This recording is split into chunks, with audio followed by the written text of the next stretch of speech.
Good morning, everyone. All right. Have I got the show for you? Get ready, folks, because today is going to be painful for this particular individual. I have gotten a fun consultation. One of y'all has finally grown a big enough nutsack to ask me to truly go through and analyze line by line, item by item, every single financial detail and give an analysis and tell you what the fuck to do to get out of your situation. So I'm going to go ahead and tell you right now, this video is going to hurt. It's going to be brutal. You're going to feel like Brian Moorman in the 2007 Pro Bowl. And I'm Sean Taylor because I'm going to hit you hard. It's going to hurt.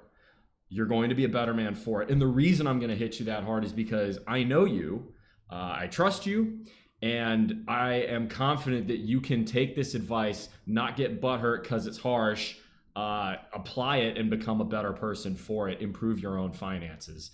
I know this because I know who you are. You're a strong person. So the fact that I'm willing to hit you full off like this should be a sign. You should treat it as a sign of respect, not as a sign of disrespect. I have nothing but disrespect for the people who are too ashamed to ever come and ask me for this. So if you watch this video and you say, boy, I could probably use a kick in the pants like that, askbullmuscle@gmail.com. We're gonna get into this. Okay. I don't use a title like that, a clickbaity title like that often, but oh, do we have a doozy today. All right.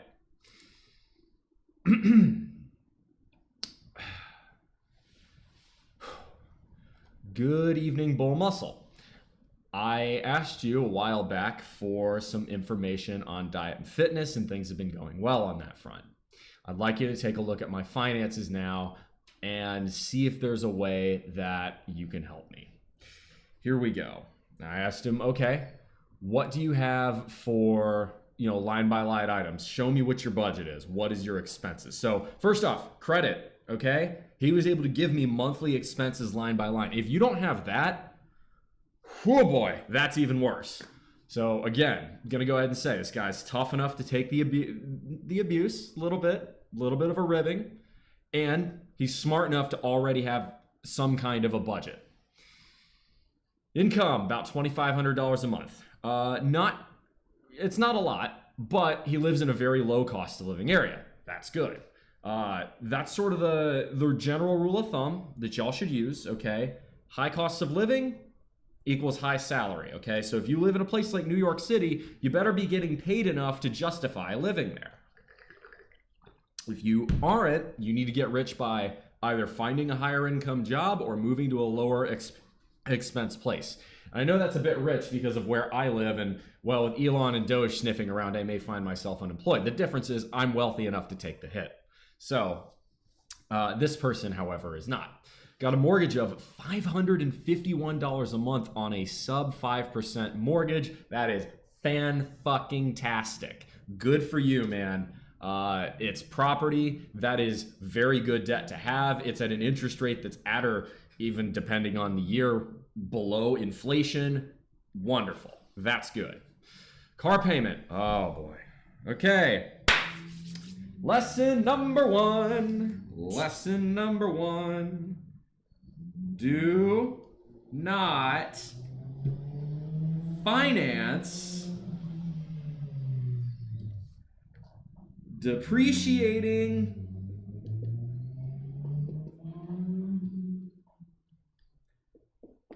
assets.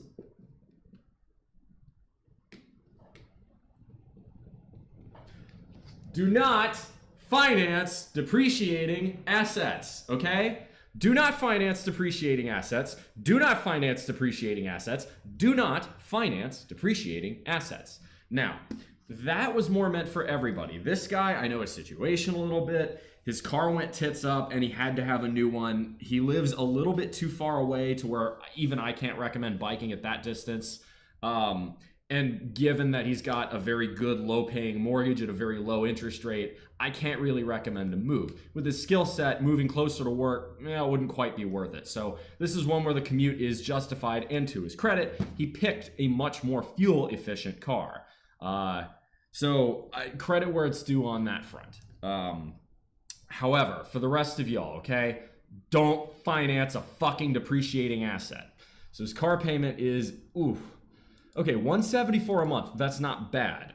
However, 11% interest, that is bad. So that's a big yikes. We'll get to what to do with that in a little while. We're gonna go through everything. Insurance, $124 a month. Now, because you're financing it, you probably are required to have comprehensive and collision.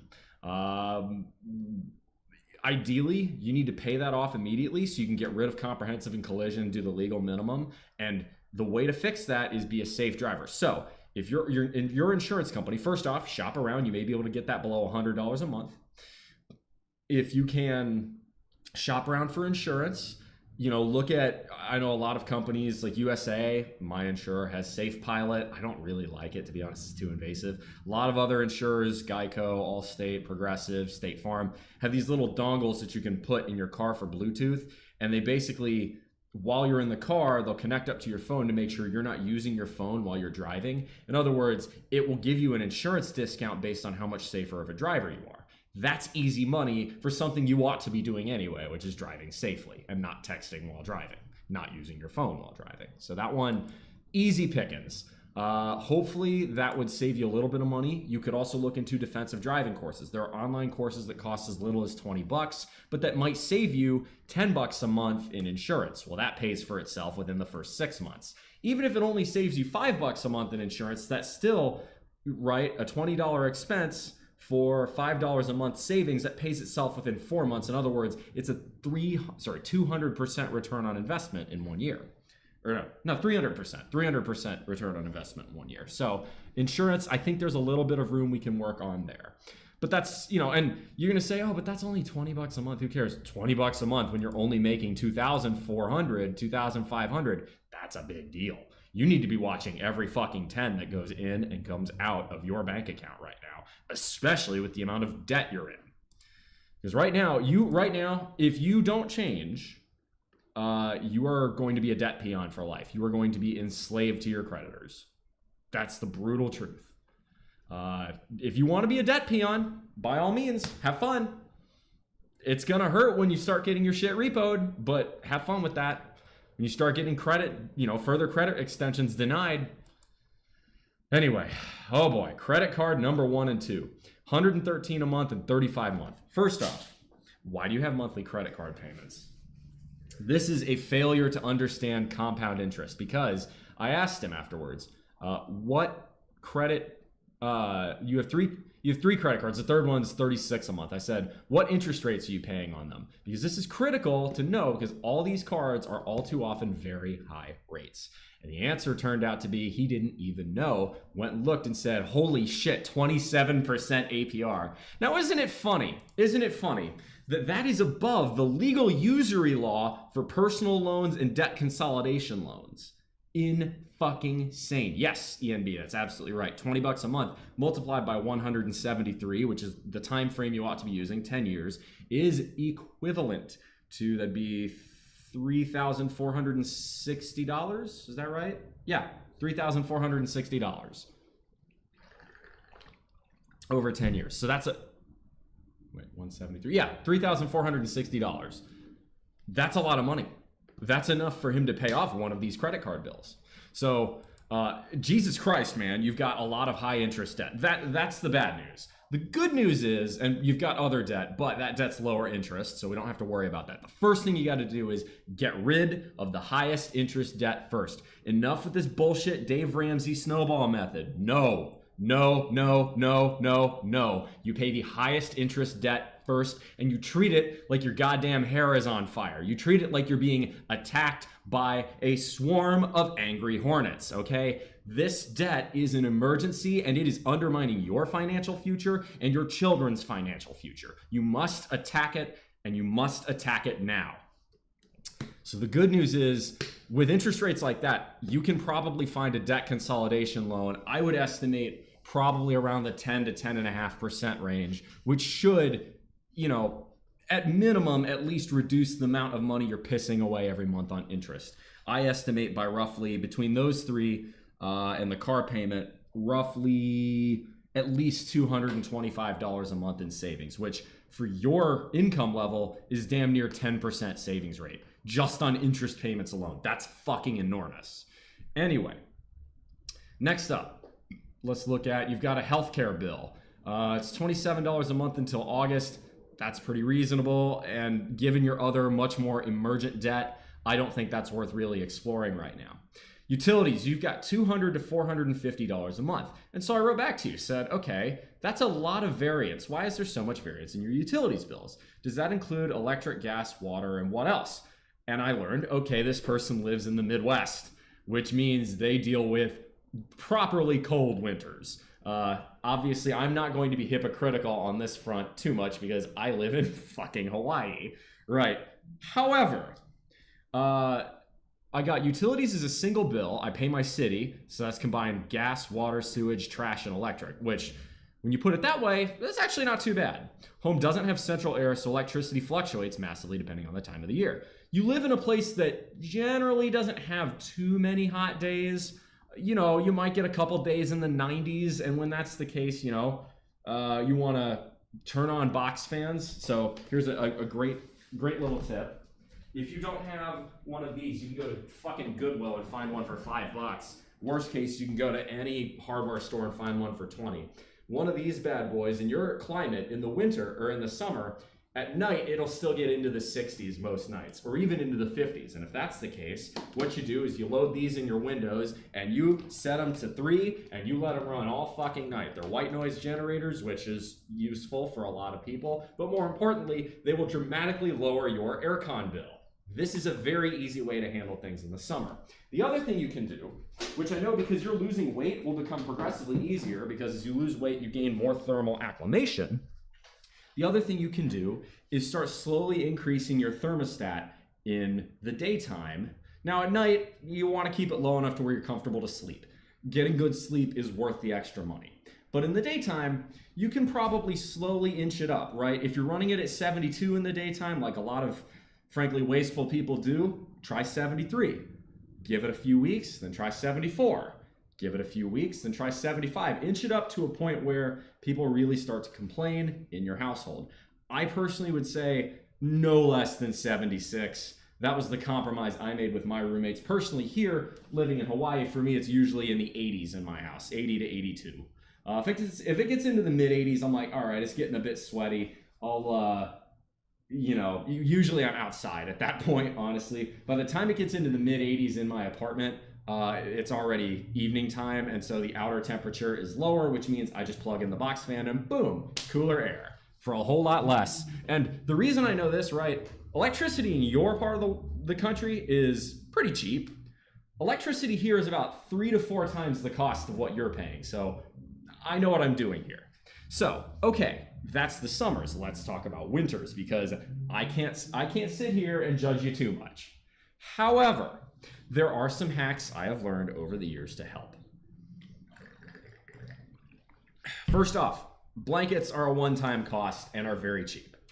So if you don't have that when you're sleeping, come on, what are you doing? Second off, garments. They're called garments, Mr. Cratchit. They're called garments, okay? Right? With garments, you don't need to heat your house as much. Coal can only be used once, Mr. Cratchit. Garments can be used over and over again. And first off, Ebenezer Scrooge was an unfairly vilified character in that book. But what I will say is I get bundling up, wear a sweater is not fun advice, but in your emergency advice, it's stuff you should look at. Now, am I saying you need to keep it, completely unheated in your house all winter long? No, you live in far too cold an environment to where that's feasible. However, there's something else you can do. Wear all your garments whenever you're, just in the house. And if you notice you or one of your kids or anybody else in your household getting a little cold, starting to shiver, what you do, because you're looking to lose weight anyway, take all those garments off, leave them in a pile somewhere, and start hitting body squats until you are nice and warm. Once you start this, you can get maybe people in your household to follow you because, right, what is a calorie? A calorie is actually a unit of heat. It is a unit of energy. When you're burning calories, you are turning, right? You are turning energy from food into heat. That is what you are largely doing. That's what burning calories means. It's a reason that when you go and lift or you eat a ton of protein or whatever, you feel warm afterwards. It's because your body is burning calories. Your body is expending energy and releasing a good chunk of that as heat. So if you're in the wintertime, there we go. If you're in the wintertime and you're wondering, well, how can I save a little bit on heat? Let's say you're heating your house to 62, change it down to 59, right? And then when you notice, the thermostat's at 59, 58, and the heater's starting to kick on, start busting out some of those sets, right? It's gonna burn more calories first off. Shivering burns calories, but you start moving, getting active, do things like push-ups, do things like sit-ups, do things like squats, things that I can't really do that here in the sense of, warming up my apartment. If I do that, that just makes it more miserable, right? Because it's already warm in here. But for you, if you live, if you're doing that, one person if that person is active and if that person is not wearing a ton, so, strip down to something like this, your underlayer, do those squats, start putting out heat. First off, you'll be plenty warm. You do enough of them, you will be warm. You'll burn extra calories because of, thermodynamics is helping you. So you're riding the wave. The wave is pushing you towards the shore, which is great, to use a surfing reference here.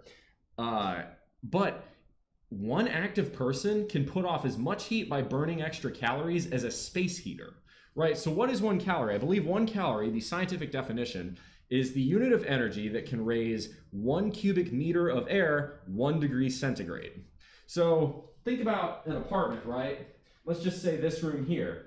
It's roughly 25 feet, so 7 to 8 meters across. Then it's roughly maybe 15 feet, so 5-ish meters wide. And then it's about, let's see, I can't quite touch the ceiling. If I go tiptoes, I can. So that's probably about 8 feet high. So let's just say 2.5 meters. So, that's going to be 15 multiplied by, meters. 5 multiplied by, 8 multiplied by, we'll say 2.5 is equal to 40 times 2.5 is equal to 100 cubic meters in the room. Okay, so if it is, let's say 59 degrees Fahrenheit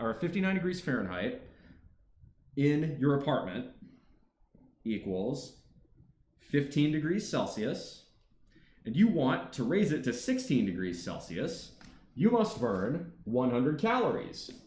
100 calories isn't that much to burn. If you bust ass on body weight squats for a solid 10 minutes, you'll get there. Better still, if you and some of the kiddies get involved, that room's gonna get nice and warm real fucking quick. Not to mention, you guys will all feel warm, so 59 degrees will feel a lot warmer than it actually is, just as an example. And you could use whatever number here. The laws of thermodynamics still apply. So this one burns calories, puts you in better shape without needing to go to the gym, and better still, cuts your heating bill. This is what we call, I hate the corporate term, but this really is synergy, right? You are taking 2 separate goals you want to achieve, losing weight and lowering your heating bill, and solving them by doing 1 complete exercise. This is why I'm a huge fan of cycling. Cycling has a lot of these synergies built in. Anyway, so there you go. And that's straight fucking thermodynamics science. So if you don't like that, I'm afraid the laws of thermodynamics are gonna slap you upside the head. Coal is temporary, Mr. Cratchit. Garments and squats are, you can do those for as long as you wish. Well, I'm 75 max, so I live long so I can go with less clothes. Likewise, I typically am running around here shirtless because, well, why the hell wouldn't I? I could go shirtless, but that's not really the topic we're talking about here. Anyway. Why is my refresh? There we go. Okay, perfect. My stats weren't showing up for some reason. Where was I? Okay, so that covers your utilities bill. I think you could slash, it says $200 to $450. I would say you could slash it down to at least $350 a month. In the winter time, and then $200 in the summer for everything. That's not bad, given that it's a decent sized house. You have a whole family in there. Internet, $109 a month. That is expensive. I understand why, however, you do that, because you do a fair amount of live streaming. You want to stream higher quality live streams. I get that. Let's not touch internet for now. We'll add up your savings.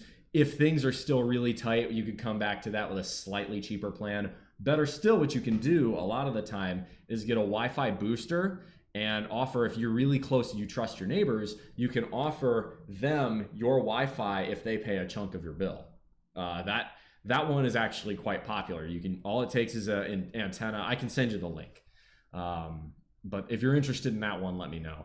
That would be a good way you could slash your internet bill. Credit card number 3, we already talked about that. TV subscriptions, StreamYard, and subscriptions to streaming services. A total of $222 a month. Jesus fucking Christ, man. Okay. Over the course of 10 years, this is costing you north of $35,000. So listen up, and listen up fucking good. I do understand that you say, keep in mind, the multiple streaming services I have are used heavily by my kids. So if you suggest Disney Plus needs to go, boy, do I have some bad news, Lamau. Okay.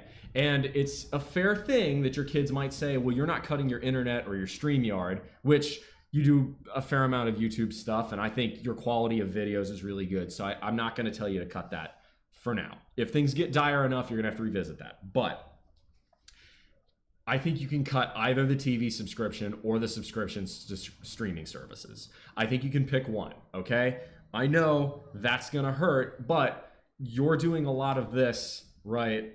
So you gotta explain that this is a lesson you can teach your kids. You can tell your kids, Daddy has some debt that he needs to pay off. And if he doesn't pay it off, it's going to hurt a lot longer for you guys in the long run. It's going to mean that I cannot financially provide for y'all in the future. God forbid something happens to Daddy. And I think with the recent history you've been through, that will ring true. Now, what I would say is you can smooth this a bit.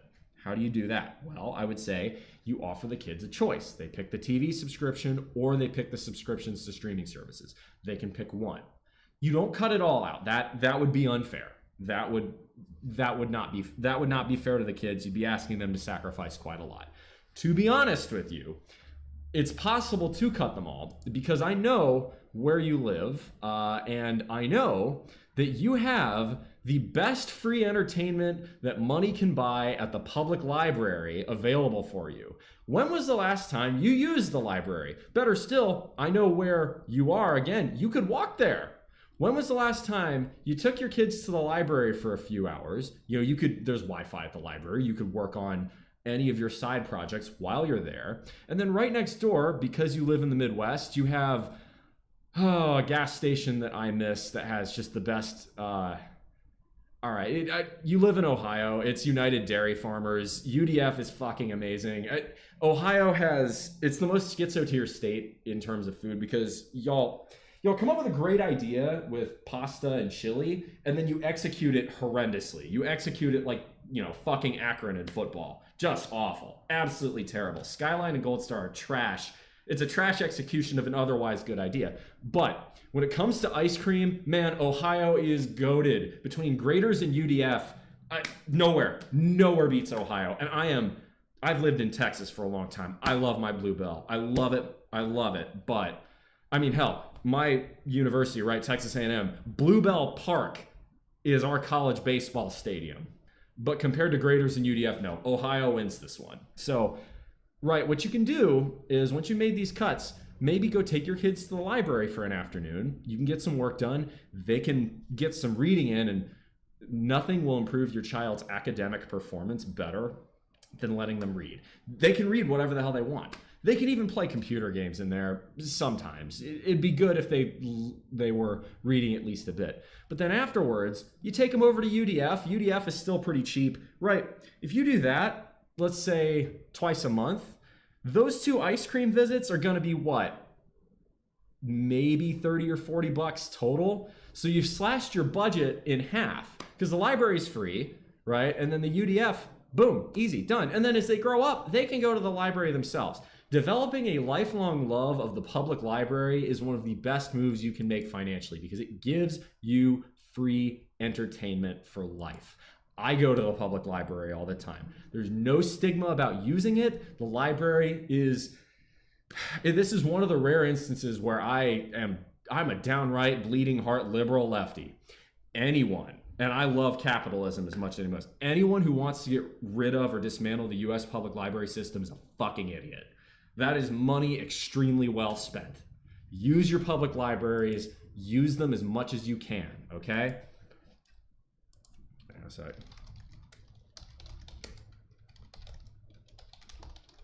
There we go. Someone's blowing up my DMs again. I'm like, bro, I'm live on YouTube. Can't do this right now. Anyway, so you need to use your public library. That is your ace in the fucking hole for entertainment. Plus, it allows you to walk with your kids. That's a win fucking win. All right? They go into the, oh yeah, the playground's fantastic. But, you know, let's say it's cold, right? Again, it's the Midwest. If it's cold, you don't want to go outside. The library is right there. Respect Skyline Chili. I will not. I lived in Ohio. I lived in Ohio when Ohio was a fucking shithole, okay? I lived in Dayton in 2008, in 2009. Okay, and Dayton's a better town now, but oh my God, that town was rough. The recession hit Dayton almost as hard as it hit Flint, Michigan, okay?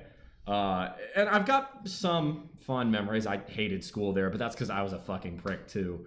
No. Make your own goddamn chili. It's not that complicated. It's one of the easiest meals you can make. And you can make it better, higher quality with better macros than anything you'd get at a restaurant. Okay, so that's the entertainment budget for you, okay?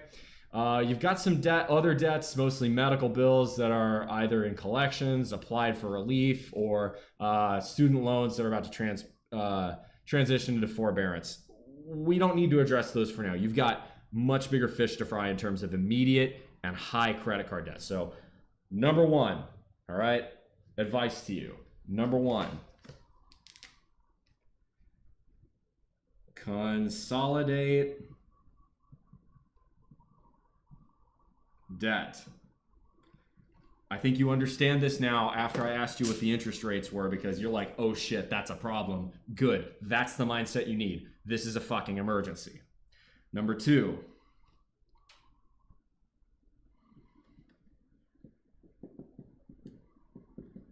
body heat, okay?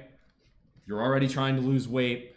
Right now, I know your doctors have told you it's best not to hit the gym anyway. This is a win-win. You lose weight faster, you burn more calories, and you heat up your home. That's no-brainer. Absolute no-brainer. Plus, if you get your kids involved, they'll heat it up too, and it can be fun. It doesn't have to just be squats. It can be a game of laser tag inside the house or a Nerf gun war or whatever. You come up with the idea. I'm sure you've got a fair amount of toys lying around the house to where you can do something a little bit more active with your kids.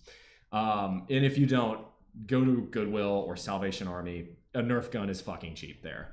Or again, anything of that nature. You could even, if you really wanted to do something fun, you could do a board game like, I don't know, Monopoly or a Game of Life. It's like every time you collect, you got to do a certain amount of squats or something. Get creative with it. And yes, board games are a 100% acceptable way to spend the time with your kids. In fact, they're a whole lot better than making them stare at screens all goddamn day. And it's good for you too. The less you stare at screens, the better your eye health is. And there's a lot of good things that come from that. So consolidate debt, use body heat, right?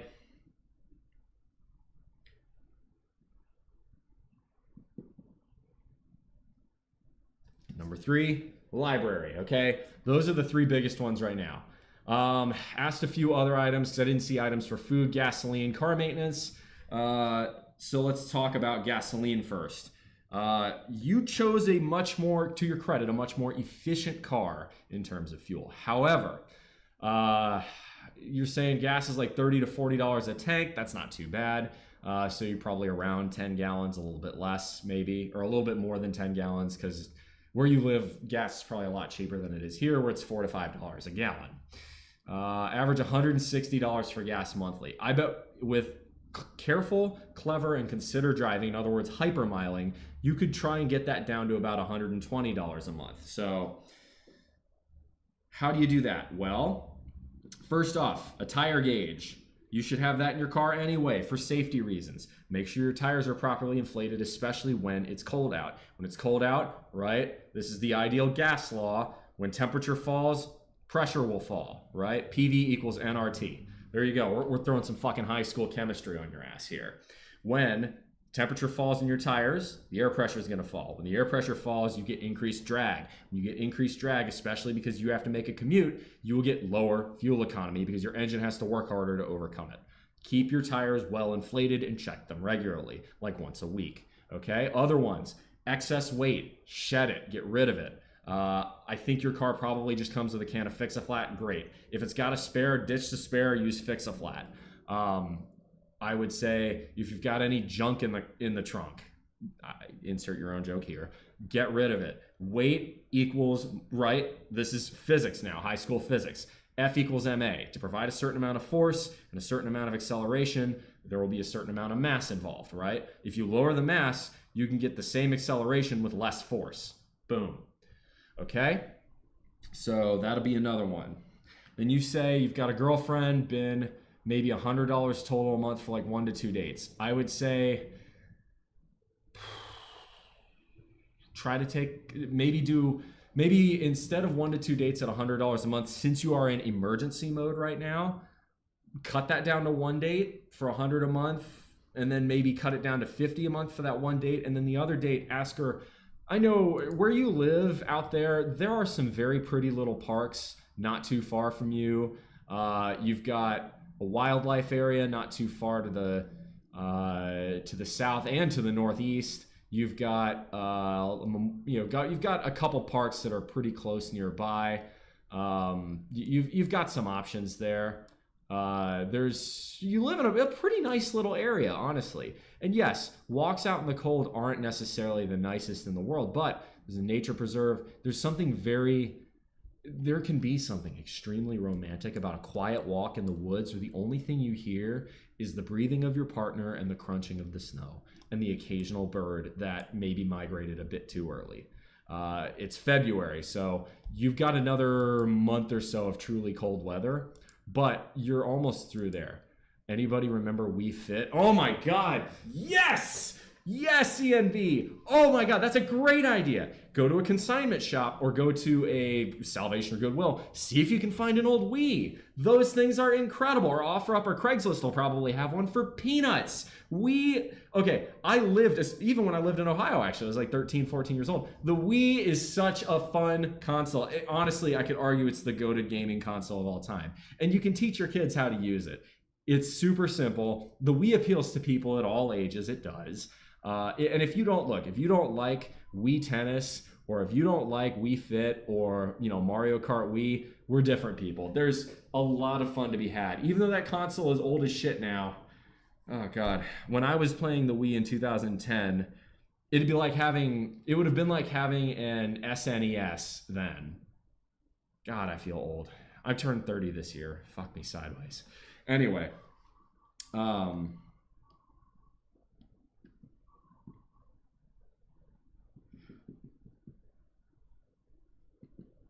hell, even with a girlfriend, bro, play a game. Okay, maybe not Mario Kart or Super Smash Bros, because that's a fast way to ruin a relationship. But play a game like Wii Sports Tennis, where y'all are on the same team. Bro, that's so much fun. And you can play the kids, or you can play the computer and see how good you can get. On or go to the PS2. Wii Sports and Wii Fit were such unique games. They have all physical activity. Bingo. Bingo, bingo, bingo. Speaking of other things, I remember in those basements in Ohio, because we had an old ass house we were renting then. That house from 1910, so you get kind of drafty. And instead of turning the radiators on, we'd all go down to the basement and we'd start playing Wii. And boy, it would get so warm we'd want to open a window. It got toasty down there. Oh my God. Thank you, ENB. That is a great contribution. Yes, respect the Wii. That is the goated video game console for sure. So there you go. There's 5 easy suggestions you can do. Consolidate debt is obviously the biggest one because, again, at 27.5% interest, what you're doing right now is you are bending over and saying, please, daddy credit card companies, come take my asshole. That's what you're doing. Please don't do that. Don't be the credit card companies, bitch. Don't do that. That's not smart. Any other items? Yes. So I already talked about the library. Talk to your kids about that one. Heating. Okay, so if you were to do all of these things, right? Looking at your current budget, you had about $250 a month left over, to which you should be applying it towards your debts, frankly. I can't even argue you should be saving that. Maybe consider getting a 401k match out of that if you can afford it. But your interest rate on your debt is so high right now, that's got to be priority number one. However, if you can consolidate your debt, cut, as we said, heating, cut a little bit on entertainment, a little bit on the dates, a little bit on the gas, it all adds up. That would put you from having, $200 to $250 left over every month to $500 or even $600 left over every month. That's a lot of money. First off, that's a savings rate of, given your income, north of 25%, which is 5 to 6 times what the average American does. So this is the great thing. You're halfway to being a goddamn debt peon, and you're still doing better than the average American. So pat yourself on the back for that. You're also, again, much in the same way, you're losing weight. So therefore, because you're making the effort to improve yourself, you're better than the average lard-ass American who doesn't do shit. Good for you. But you've got a lot of work to do. I hope you're feeling a bit be like Brian Moorman, okay? I know I just threw a ton of information at you. I hit you like Sean Taylor hit Brian Moorman in the Pro Bowl. The right response is to get up, pat me, come back out, a little pat, a little handshake. Hey, nice hit, man. Go back and regroup. By the way, Brian Moorman, probably one of the best punters of the 2000s, so there's no shame in being Brian Moorman. There you go. I think that's everything. Reply to me at askbullmuscle@gmail.com if you have any follow-up questions or if you want another video in the future. For those of you who watched this and said, wow, I tore that guy a new asshole, yes. But if you want that for yourself, write to me, askbullmuscle@gmail.com. And look, people, I'm going to go ahead and outro with this. There is a chance that as early as next week, I am unemployed because Elon Musk and Doge are looking at cutting probationary employees, of which I am one because I've only been working for my current job at DoD I'm not really going to hide it anymore. There's no point. I'm a nuclear engineer in Hawaii. There's really only one job I can do. It's out at Pearl Harbor. Right. So the Nintendo Switch has some sports games, but we're looking for cheap consoles. You'll find a used Wii a lot cheaper than a Switch. Probably a Wii U if you really wanted to go that route, but no, just go with the Wii. The original Wii, awesome. Hell, my mom, I think we still have the old Wii sitting at my mom's house, and whenever I go up there, I usually play with her some. That's one I am a 29-year-old man, and I will still happily sit there and play Wii bowling with my mom. And if you aren't willing to do that, shame on you. That is, if you are a millennial, like if you're my age, man, hit me right in the feels. Or if you're an early Zoomer too, bro, I will fucking play Wii Sports with anyone. Wii Sports is goated. Anyway, but I might end up losing my job next week. So the good news is, as I've told you guys, I'm more or less financially independent. In other words, if I lose my job, okay, I guess I'm going to go fuck around here and be a full-time model in paradise.